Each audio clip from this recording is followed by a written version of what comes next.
I'm ready to look at impressions.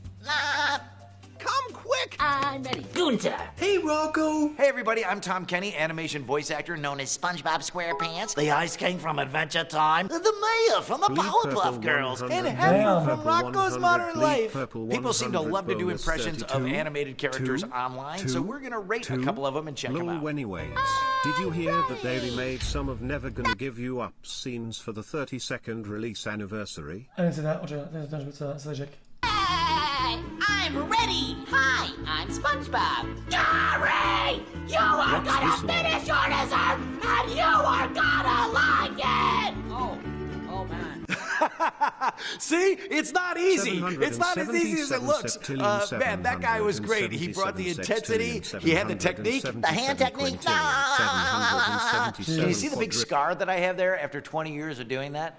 No, that's actually not from doing SpongeBob. That guy's bringing it. He's awesome. A character like SpongeBob is really Hyperactive, but he also has really quiet moments where he doubts himself. I feel like a failure, Gary. And you also have those moments like this person was doing where he's really yelling his head off. And you got to get all that, and it all has to sound like SpongeBob. SpongeBob has really high highs and really low lows emotionally. When he's happy, he's really happy.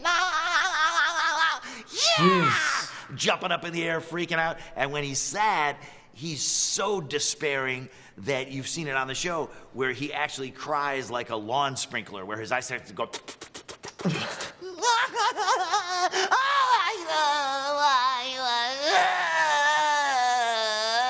I don't need a therapist because I've got SpongeBob. Good morning, Gary. Hooray! Good morning, Gary. Meow. Guess what today is? Meow. That's right. A day for jellyfishing. I'm ready. I'm ready. I'm ready. I'm ready. First of all, I would like to say to his parents, don't worry too much. It's probably just a phase. That's what my parents thought, so maybe it's not. I like that he brings the color. He wears the yellow. He seems to really be intimate with the ins and outs of SpongeBob. Although if he was a real SpongeBob fan, he would have SpongeBob on his guns and not Deadpool. I do Gary the Snail too, who is basically a cat in snail form. Gary's a snail of few words. He's a snail of one word, meow. Meow, meow. But Gary, there's weird gradations to him too. Like sometimes he freaks out when he's flipping out. That's sometimes pretty good. He's bored. And this guy nails Gary too. When you're doing voiceover for TV, the union contract is that they get you for 3 voices. Once you go to a 4th voice, they got to give you a little bump in pay. So they have you for 1 to 3 voices. So it pays to be versatile because they would rather pay 1 guy to do 3 voices than 3 guys separately to do 3 voices. So a lot of times you wind up talking to yourself and having conversations with yourself. Brian Wilson once said to me, "Wait a minute. So basically, you're a paid schizophrenic."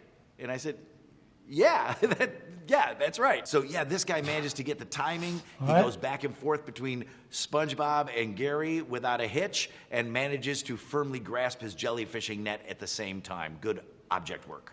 Hey, Patrick, what am I now? I understand everything now. I must be the opposite of SpongeBob by being Squidward. Boy, oh boy, do I like playing the clarinet.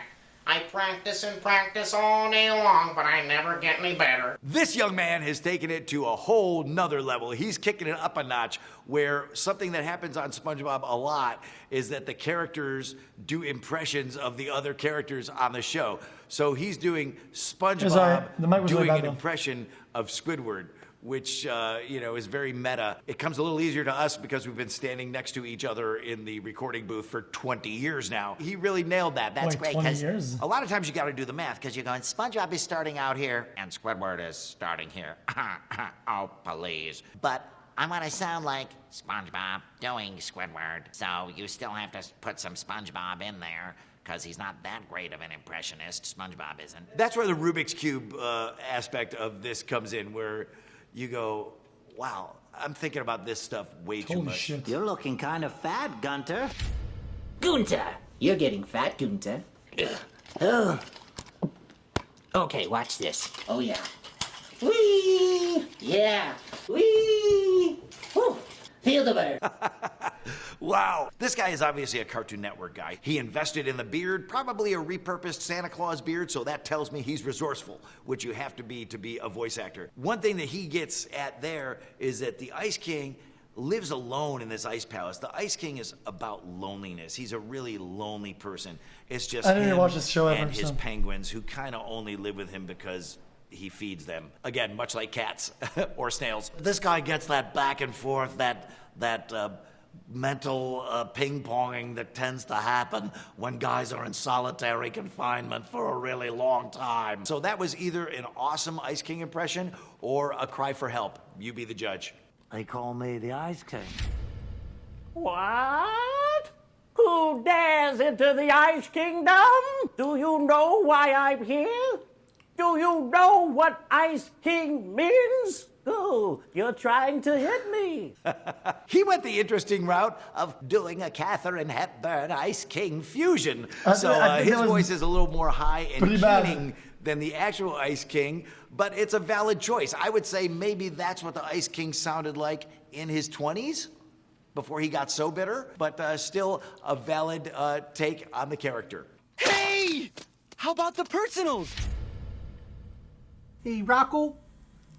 Ooh, I love chicken. Man, you really caved on that pogo stick. I definitely thought you were gonna keep it. Wow. Rocko's Modern Life and HEFFER was the first regular animated series I was ever on, so that's a really important one for me. It's where I first met Steven Hillenburg, who would go on to create SpongeBob. Steve was a creative director on Rocko's Modern Life. When I went in to audition for HEFFER, I did my basically an impression of my nephew, who at the time was like 13, 14 years old, but he always acted like he was on the verge of laughing, like he was always holding in a laugh. What this guy nails is that kind of going up at the end of the sentences. Hey, Rocco, it's always kind of going up at the end. He never goes down at the end. He always goes up at the end. It's a little bit of like Valley Speak Valley Girl, where everything ends on an up. Come on! Like Valley Girl? Give it a shot!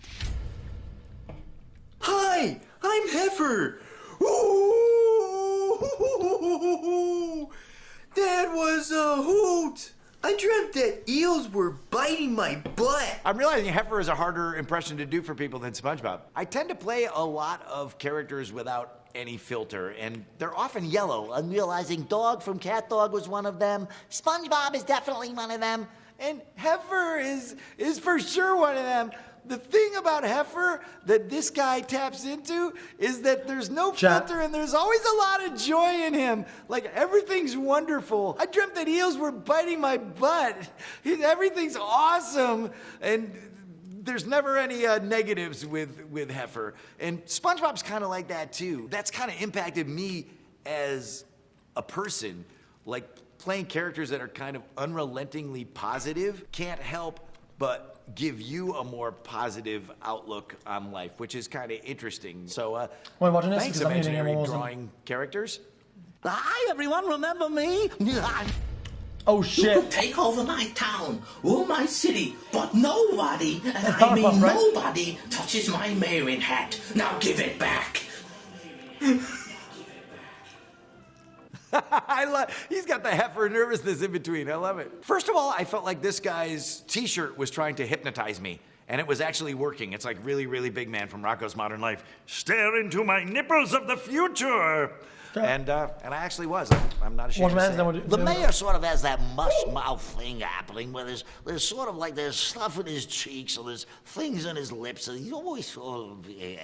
Interestingly, this guy is doing the mayor from the Powerpuff Girls, but his kind of nervous laughter in between his lines is 100% HEFFER. He probably doesn't even realize that he's channeling those two things at once. I felt like what this guy captured with the mayor was sort of that you don't quite know what the next thing you're going to say is. It's sort of coming to you. Mojo Jojo is destroying Townsville. Yeah. You know, you can always tag the line with a little that always works. A lot of times, voices are amalgams of half-baked impressions that aren't really that successful. So the mayor on Powerpuff Girls started out as a mashup of, you know, the wizard from the 1939 Judy Garland movie Wizard of Oz. Back where I come from, we impressions have are people just called always good cringe. doers, sort of like that. They're but meant to be. also a little mix of the old lady in Every Which Way But Loose, which was a Clint Eastwood movie involving an orangutan. 'Cause you're not used and, to Ruth Gordon hearing it. Was an actress that was in that movie, and I remember she said, "Give me back those GD Oreos." And I just remember that line from when I was a kid. "Give me back those GD Oreos," yelled by this old lady. And mashing them up kind of turned into the mayor from the Powerpuff Girls. Mojo may be a supervillain. My main account for StarCraft. Come quick! Mojo Jojo has written Miss Bellum out of the show! This young actor is very That was all right. enthusiastic. What he gets is, you'll see that his mouth is going all over the place when he's doing the mayor. It's that, again, that mush mouth John. full of marbles thing. Chat, I want The to mayor's play some CS, walks but in a I high need to wait for state of my phone to charge. distress. A lot of animation voiceover is really extreme. So anything that it takes to get that sound, anything that your mouth will do, or your face can do, or your eyes can do, or your arms can do, anything to get you to that place is all grist for the mill. And this guy's got a lot of grist. It's so mind-blowing and flattering to see people doing it. Okay. Is it giving you anxiety? Sorry about that, man. It was me and Moxie. We dropped down, they weren't ready. Our aim was motherfucking steady. Yeah, steady.